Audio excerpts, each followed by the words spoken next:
Weekend అందులో Sunday ఇంకేముంది ఆ కలెక్టర్ రైతు అవతారమెత్తాడు. పొలంలోకి దిగి స్వయంగా వరి నాట్లు వేశాడు. మెదక్ జిల్లా కలెక్టర్ రాహుల్ రాజ్ దంపతులు ఆదివారం రోజు కార్యాలయం పక్కనే ఉన్న పొలాన్ని సందర్శించారు. వరి నాట్లు వేస్తున్న కూలీలతో మాట్లాడారు. స్వయంగా తన పిల్లలతో కలిసి పొలంలోకి దిగి వరి నాట్లు వేశారు.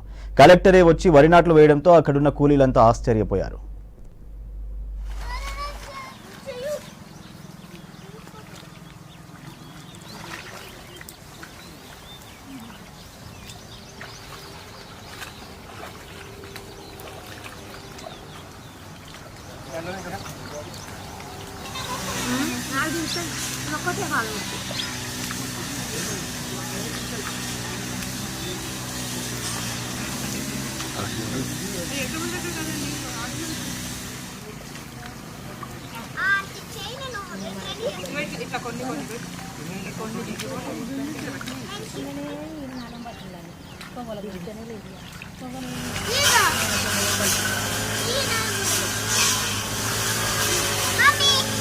Mami,